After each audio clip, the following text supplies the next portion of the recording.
Hey there, it's James Peterson with the Peterson Real Estate Team at Keller Williams. And today I've got with me Ryan Wagner from United Wholesale Lending. Good afternoon. How you guys doing? Good. And today we're going to go over California Dream for All, the first-time homebuyer program. And we're super excited about this program. And Ryan's an expert in the lending industry. The first thing we want to do is just kind of introduce what CalFHA is. CalHFA, California Housing Finance Agency. Perfect. And then after that, we're just going to tell you what the Dream for All program is, who qualifies for it, and then we're going to give you some good examples to let you know exactly what it looks like, payments, all that good stuff, and what it looks like down the road. And then we can kind of go over some pros and cons and what's happening right now with the market.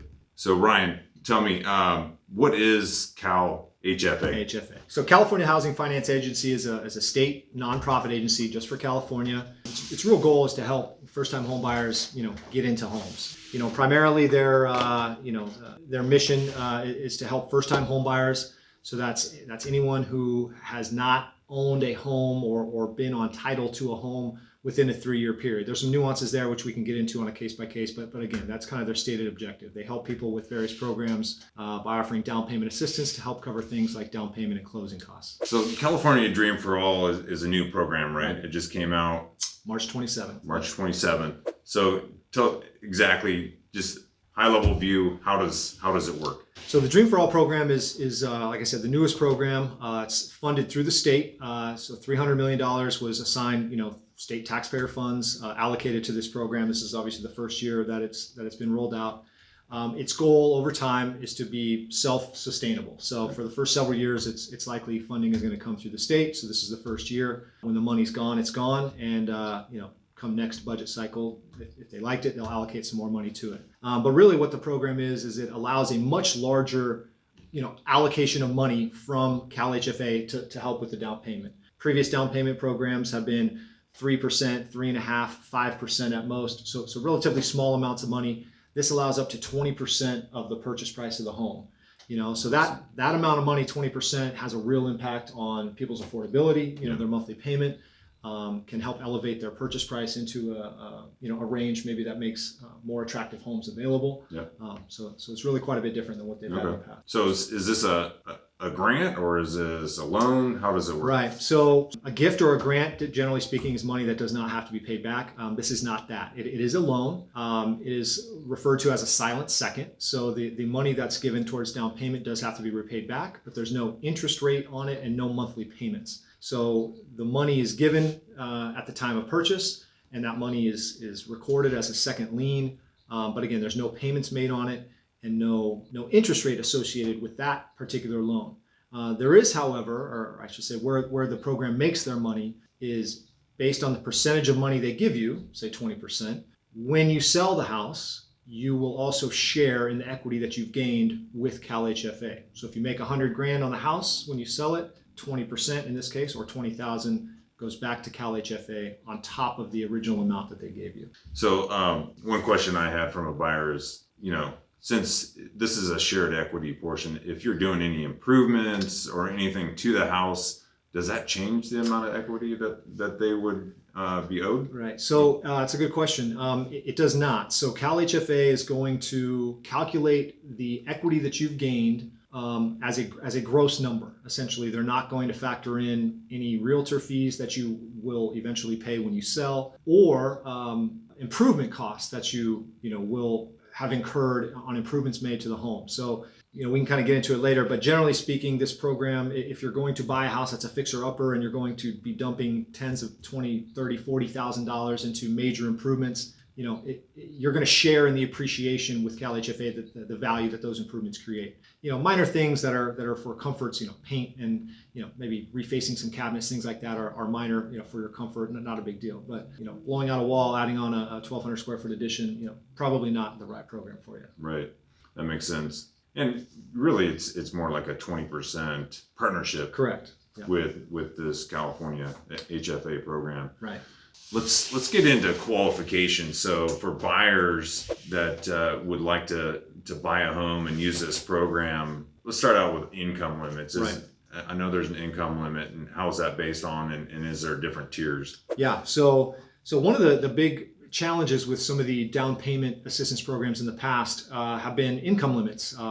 Sometimes the income limits aren't in line with home prices, and in today's market, interest rates. You have to make a certain amount of money in order to qualify for a certain home at a certain rate, right? And so one of the big things with this program and with CalHFA is that their income limits are pretty reasonable. For example, in our Tri-County area, Sacramento, Placer, El Dorado, the income limit is $202,000. Yolo County, $211,000. Nevada County, $194,000. So very reasonable. I mean, you can easily qualify for most homes with that type of income. Now, is that combined income for the family, or is that just a single borrower? So it's income used for qualifying. So what that means is if a husband and wife are both on the loan together, obviously they're going to look at both of their incomes. However, if a husband and wife need both of their incomes to qualify for the loan, then they would look at both incomes. Husband makes enough money to qualify on his own, and therefore wife's income is not necessary. It's okay that she earns income. It could be documented on tax returns and things like that, but if it's not needed to qualify, then it will not be counted in that income limit. Okay. So if husband makes $150,000, qualifies just fine. Wife makes $100,000, so therefore $250, you would think, oh, I don't qualify. If wife's income is not needed, they look at the 150 figure and you qualify just fine. And how much money do you need to bring to the table? Obviously, there's a 20% down payment from CalHFA, right? And that's that loan, right? Do you need to bring any money to the table? So you can, but you don't need to. So that the 20% that is available to you, and you don't have to take 20% if you don't need it, but assuming you did, that can be used towards down payment and or closing costs. So if you had some money saved up, but you were leery about using it all to get into a house, leaving you with nothing left for a rainy day, you can take the entire 20% from CalHFA, use 15% or so of it towards a down payment, use the remaining 5% to cover your closing costs. So the portion of your money coming from you would be zero. Awesome. Well, is there a credit score minimum? Yeah, so credit score, so this is a conventional loan. There are other CalHFA programs which are FHA, Federal Housing Administration, but this is a conventional only program. Minimum credit score is 680. There's some limitations. If you're between 680 and 700, your debt ratio, which is the percentage of your income they'll let you borrow, is a little tighter. If you're over 700, you can borrow up to 50% of your income, which is standard conventional guidelines. Gotcha. And this is a first-time home buyer program, right? Correct. So can you define exactly what a first-time home buyer, because this might be confusing. Yeah, so it is confusing. So first-time home buyer, by definition, is a person who does not have ownership interest in a home within the last, in a primary residence within the last 3 years. So for example, and that could be by marriage as well. So if husband owns a home, married, wife lives in the home, but is not on the loan or title. Husband bought the house maybe before he's met his wife. They got married. He owns the property himself, has the financing himself, but she lives in the home with him. California being a common law state, she is not considered a first-time home buyer, even if she's never owned a home before, because she lives in there with her husband. On the other hand, let's say a person owns a home, maybe in Southern California, owned a home, got relocated up to Northern California for work or something else. They converted their prior home to a rental. So they do own a home, but it's a rental. As long as they've lived and rented here in Northern California for 3 years, so they have not owned a primary residence for 3 years, they would meet the criteria for a first-time home buyer. Right. So it sounds like that 3-year 3 time years frame is kind of the key. It is key, right? And that is the one area where CalHFA will be sticklers for is ownership verification. If you own other homes, it's okay, but they're going to make sure that hasn't been any residency in those homes in 3 years. So they'll be really sticklers for that. The program is specifically designed for first-time home buyers. So if you have any questions, obviously let's check it out. Run them by James or myself. So let's say you're a buyer, you're renting. You say your mom or your uncle is going to help you buy the house, and they want to be on the loan as well. Can they still use this program if they weren't going to live in the property? Correct. Good question. So this program does not allow for any what's called non-occupant co-borrowers. So co-signers, which is common, anyone on the loan has to live in the property and has to be a first-time home buyer. So if you don't make enough money yourself to qualify and you want to add someone else on there, theoretically that's okay. But if mom's going to co-sign with you, she's got to live with you too. So it's only first-time home buyers for all parties. And one other point on that is whoever is on the loan also has to be on title to the home, and you cannot change title after the fact. So, if let's say again, for whatever reason, spouse number one takes out the financing in his or her name, spouse number two is not on the loan, maybe because credit is an issue, the title must remain in spouse number one's name until that loan is paid off. If they try to add spouse number two later, or put the property into some type of trust, or whatever, if they try to change the vesting to the property, it's going to trigger kind of a look at from CalHFA, and they could require the loan to be repaid. There's a lot of people out there, a lot of buyers, home buyers, even clients that I'm working with, they're looking to buy a home, or maybe even a duplex or 3-unit property or 4-unit property, so they can live in it and rent the other units. Sure. We call it house hacking, right? Right. Is this an option for that, or are we limited to certain types of properties like single family homes? Right. So it has to be a single family home. ADUs are allowed. So it has to be designated as an ADU. Anything that's zoned as a 2-unit is not allowed. So duplex, triplex, I should say multi-unit, even if you're going to live there, is not allowed. So single family home, accessory dwelling units are allowed. Condos, manufactured homes, those are all allowed as well. But again, it has to be, in order to have that additional dwelling, it would have to fall under the ADU category. Gotcha. That makes sense. Is there any other qualifications that somebody might be concerned about that they might not qualify? No, I mean, that's, for the most part, you have your credit score, 680 or higher. Obviously your debt ratio, which, relative to your income and existing expenses. You have your income limits. So there's, certainly more income is better, but up to a certain point. And then the property has to be eligible. Of course, the first-time home buyer as well. There is some training that has to occur. It is recommended. So again, this program will go fast. You can take the training. It's an online training course. You could take the training now. The certificates are good for a year. So if you think this program might be something you want to take advantage of, I would highly recommend you take the training course now, save your certificate. You could reach out to James. If you're interested, I can get you the links. One of the training courses is $99. The other one is free. But again, you take those now, you're done. It's far better than, you find a house you love, you get into contract, and the training courses are booked up for 3 weeks. Now you're in trouble. So get it done before it's too late. If you're even interested, it might be worth the investment. We'll put a link in the show notes as well. So now that they know how to qualify, now we just kind of need to know, is this a good option for people versus the other options that are out there? Let's say you have a certain amount of money that you have allocated for a down payment. Should they even consider this program versus, a 5% conventional or something like that? What other options do they have? Right. So I think number one, this program obviously has a lot of great benefits, but everything, has its pros and cons. And so one of the things we identified earlier on is if you are looking for a kind of a rehab project, probably not going to be the best option for you, or at least if you want to consider it, just understand that whatever equity you gain is going to be part of that shared appreciation calculation, which we'll go over. But other options, most clients come into this process with a certain amount of money. Certainly if you don't have any money and you want to purchase a house, this is one of the best options available, if not one of the only options. But if you have a certain amount of money, say 5% down, so if it's a $500,000 house, you've got $25,000-$30,000 saved up. That small down payment on that type of home is going to point you to a certain payment range.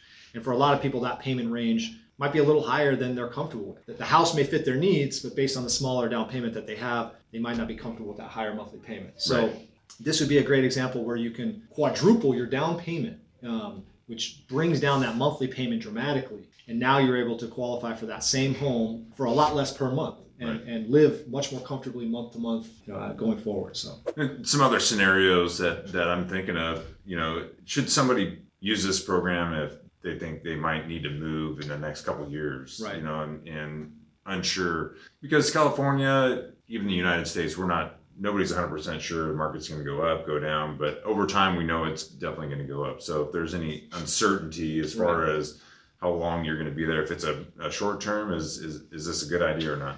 Yeah, so because when you get the money from CalHFA, so let's just use a $500,000 price example. So they're going to give you up to $100,000, to put for the down payment and or closing costs. So right off the bat, you're going to owe them $100,000 back. The other component, the other calculation of how much you owe CalHFA is based on the appreciated value of the home. Mm-hmm. As you said, over time, real estate will appreciate, sometimes more than others, but if you look at historically speaking, it's going to appreciate, more. The longer you're in it, the more you're going to sell it for, right? And so the longer you're in this loan, theoretically, the more equity you will have, the larger amount you're going to have to repay CalHFA. If I'm advising someone, generally speaking, you want to exit this loan partnership with CalHFA as soon as possible. And you can do that if it's a starter home and you're only going to be there 2 years and you're going to sell and trade up. Great, perfect. I think it works great for that. 3 years, 4 years, even 5 years. If your goal is to get into something now, get the tax advantages of home ownership, get the equity percentages, kind of parlay that purchase into something bigger for a growing family, I think it's perfect for that. If you do find that the home you buy maybe is a longer term home, you can look to refinance out of the loan, essentially pay CalHFA off at some point, that you're ready, assuming there's enough equity in the home to do so. And you can kind of, cut off that equity share agreement with them, before you start to realize those major gains. Gotcha. If you sit in this house for 20, 25 years, you can only imagine how much equity you might have. Ideally, you don't want to share a percentage of that with CalHFA if Right. you don't have to. Are you able to refinance the 80% loan while Yes. you keeping that Correct. So, 20%? One of the big topics today is obviously interest rates, being high, right? Certainly relative to where they were. So you find a home today, you get into a home today, a year from now, interest rates drop. CalHFA will subordinate their loan, so that 20% that they've given you to buy the house, they will kind of allow you to refinance that primary loan. So they'll do what's called a subordination. You don't pay them back anything, but they'll allow you to refinance and drop your rate. So if today's rate is 6.25 and a year from now rates are 5%, assuming you qualify for the refinance, you would contact your loan officer and they would give you the current rates and you can refinance that from 6.25 down to 5, save yourself another $300-400 a month. That's awesome. Can you actually pull money out to do what's called a cash out refi? Yeah, no cash out refi. So, No, and this is typical, not just with CalHFA, but anytime you have a lender in second lien position, it's common for lenders to subordinate. It's not common for lenders to allow you to take cash out. Their Gotcha. theory being, hey, if there's cash available in the home and you're going to pull it out, you're going to pay us back first. So Awesome. Now let's go ahead and go over some examples of what it looks like to buy through CalFHA. First of all, break down. There's a couple of different tiers, right? There's what's called AMI. right.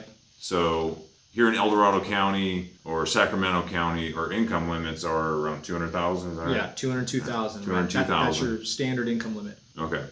So what are the percentages of that, and then what happens? So if there's a low income threshold. The low income threshold for our area is 81,000. So if you make at or below 81,000, theoretically you would qualify for as a low income buyer. Now that means you still have to qualify for the loan, so you still have to meet all the metrics for underwriting, which can be difficult based on the home price and interest rates. But if you do, then the interest rate that you get on the loan is a little bit better. It's not substantial, maybe 1/10 or 0.2% better on the rate. And the equity share component is less. So if you borrow 20% and you're low income, when you go to the equity share portion, you only owe back 15% of your equity, not 20.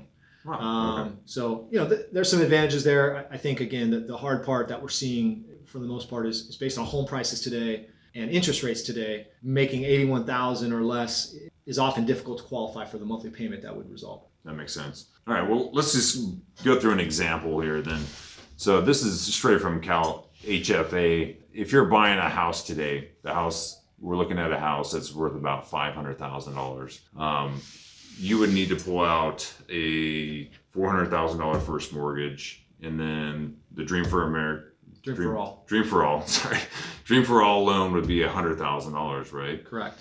So based on kind of average appreciation for the area, which is around 5%, in 5 years' time, the home's value would grow from $500,000 to $640,000. So the total appreciation is $140,000, right? Mm-hmm. So with that $140,000, the homeowner is going to see about $112,000 of that, and then $28,000 would go to that 20. Basically, that is the 20%. The equity share, right? The equity share. Oh, I was going to say, so yeah, so in that example, 28,000 will go towards equity share. So the 140,000 of total appreciation, that's the current value, 640, versus what you paid for at 500, 140,000 equity. 20% of that, based on the fact that you took 20% out for the down payment, equals 28,000. So in that example, you would sell the home for 640.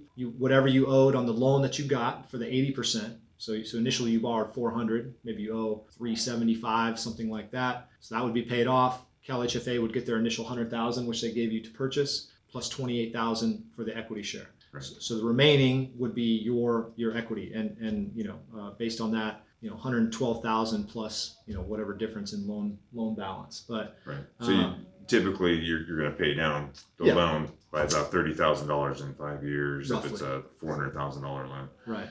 Depending on the interest rate. Correct. Right? But if you refinance in between or something like that, as you can see, it's a great tool to still build wealth and equity with very little money down. In that example, I mean, it's instead of looking at the 28,000, you have 140,000 in appreciation, and instead of looking at the 28,000 that you owe CalHFA, what about the 112,000 that's coming to you? That's 112,000 that you likely would not have had, had you not been able to use this program to get into the home. So I want to do a comparison with the CalHFA loan with another conventional, like how much money you're going to have to put down versus like a 5% conventional. And let's go ahead and break that down. All right, here we're going to break down two different options. Let's say you found a $500,000 house and you're considering putting down 5% with a conventional loan, which would require mortgage insurance. That's option number one. And option number two, you'd be using the CalHFA 20% down shared appreciation loan. Now, based on today's rates, this is how it would break down. For option number one, you have 5% down, which is $25,000, which would mean you'd have a loan amount of $475,000 with a rate of 6.5%. You're looking at around $3,700 per month. That's PITI, which is your mortgage payment plus taxes and insurance. And your closing costs are going to be around $12,000. So your total investment needed would be around $37,000. Now, option number two, the CalHFA 20% down shared appreciation loan, again, no interest or payment on this loan, would be $100,000. And then for your first mortgage, you'd have a $400,000 loan amount at a rate of 6.125%, which would be around $3,050 per month, including tax and insurance. So your closing costs on that would be around $25,000. So your total out of pocket, $25,000. With the CalHFA, you're saving about $650 per month and have to come in with $12,000 less of your own money, which is great. But let's say you hold on to the house for 5 years. Now the house is worth $640,000, like our previous example. For option number one, your loan balance would now be $445,000. So your equity position would actually be $195,000. If we take away that initial investment of $37,000, your total gain would be around $158,000. Pretty good, right? Now looking at option number two with the shared equity program, your loan balance at the end of 5 years would be $373,000 on the first mortgage and $100,000 for the down payment assistance loan. Plus, you'd have $28,000 in equity share owed to the CalHFA. So when we subtract that from the $640,000, you have $139,000 in equity.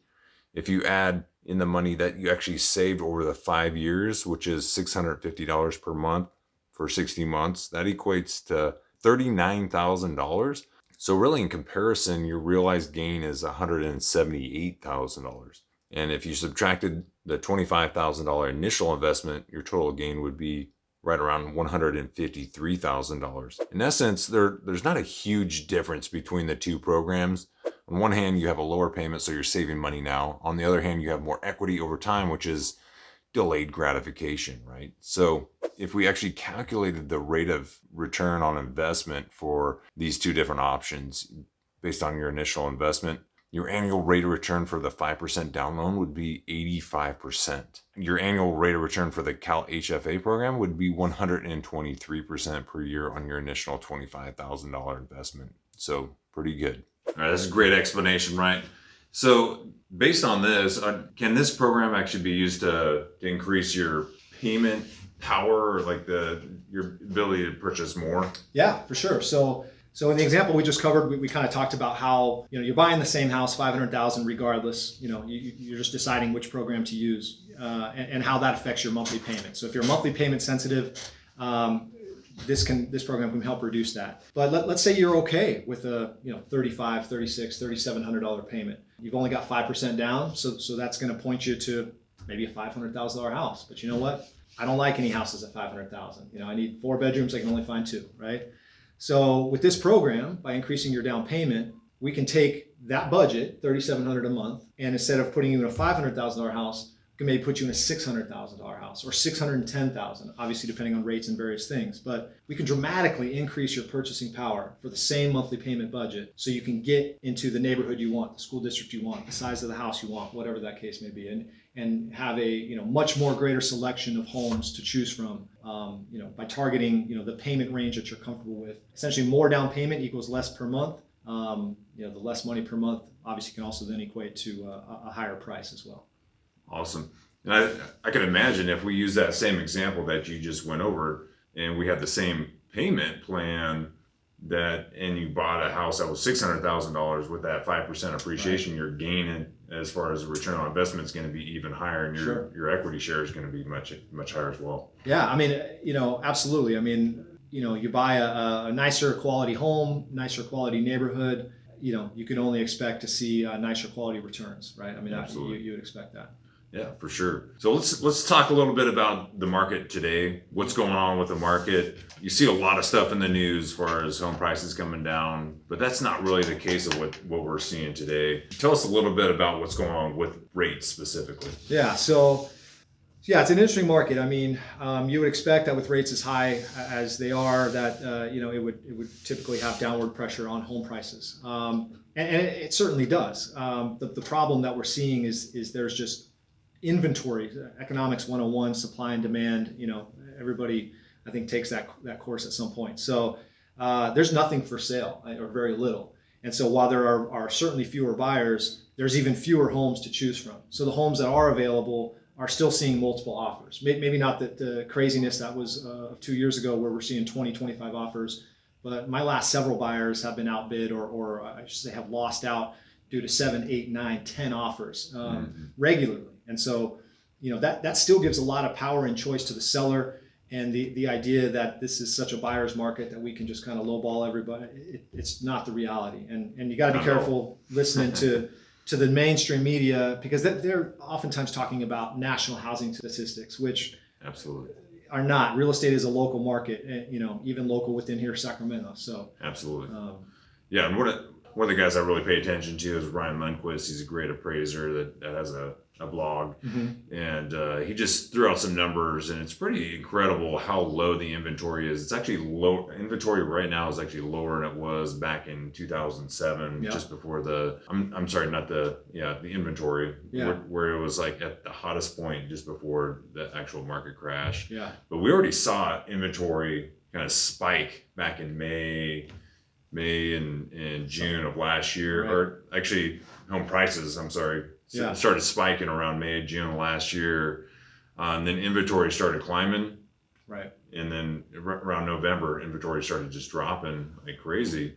And now we're actually seeing multiple offers. And over the last few months, we're actually starting to see some medium home price growth already. So things have already kind of hit the bottom and started moving up. We're seeing a lot of multiple offers. And the price points that you're really seeing that at is below $700,000 or $800,000. Yeah, the homes that everybody wants are in that more affordable range, the more common kind of everyday home. Right. It's interesting. Obviously, as inventory continues to be the biggest challenge, as a buyer, I can understand the hesitancy to want to get into the market when we feel like rates are high. But in reality, as rates fall, more buyers are going to come into the market. And therefore more competition for what amounts to a limited number of homes. So while we're seeing 7, 8, 9 offers today, imagine if rates weren't 6%, they were 5%.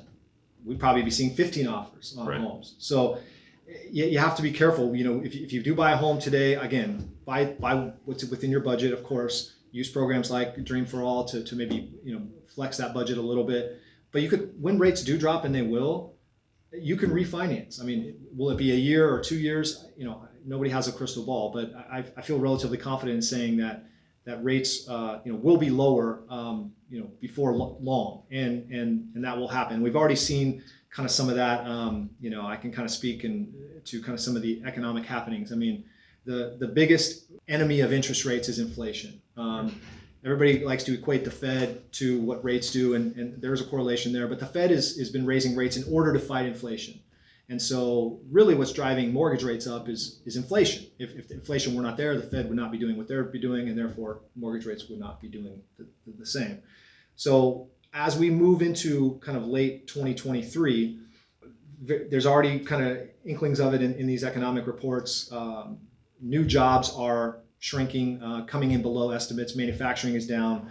Red lights are starting to blink. And while a recession may not be good for your 401k, it's good for rates. As the Fed's impact on inflation starts to take hold, and I think we'll start to see that in the coming months, rates will start to trickle down.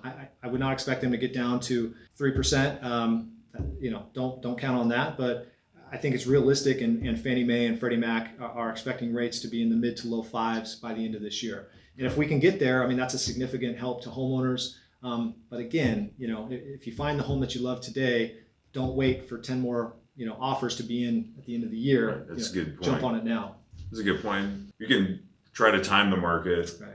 Probably one of the worst things that keeps people from buying homes is like, oh, I think I'm going to wait until home prices come down or the interest rates come down. But those are really not real reasons to not buy a home. I mean, if you're ready, willing, and able to buy a home, you really should buy a home, just because it's a path to generational wealth. Like I bought my first house when I was 26 years old, and that really kind of propelled me into to buy more homes and build equity and wealth down the road. And I think you just kind of have to get over that fear. It's kind of scary at first, right? Sure. But jumping into home ownership is probably one of the best things you can do. Yeah, I think one of the concerns I think a lot of people, whether they're old enough to have been involved or not, is what if home prices drop like we saw in 2007, 8, 9, right? And the one thing I'll say to that, as someone who's been in the lending business for 20 years, I was in the business before then, through that, and after. And the primary reason for that kind of crash, dramatic crash, was the type of loans that were being done, variable rates, ballooning payments, payments that were going up, not $100, $200, but $800, $900, $1,000. And really what caused the home prices to crash is oversupply. Back to the supply demand thing is, there was 1,000 homes for sale. And so if you're trying to sell your home and there's only 100 buyers, you've got to wave all the bells and whistles, lower your price, do everything you can to get that house sold. And so regardless of what, what you think about the current market, the reality is there's no supply, at least not anywhere near what we saw. And the fundamentals of the loans, I could probably count on one hand how many adjustable loans I've done in the last 15 years. All of these loans are fixed rate loans. And so the payments aren't going to jump. They're not going to balloon. There's not going to be that market trigger that causes, these mass, foreclosures to flood the market. So the fundamentals are solid.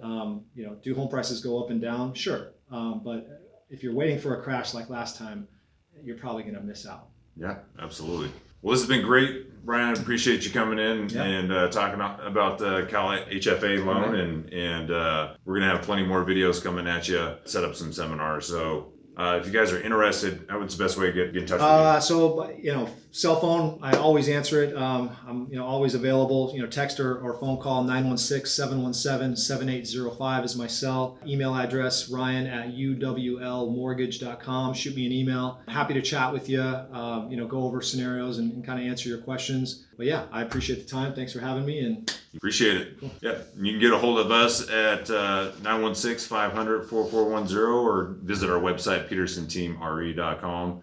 And we look forward to helping you out.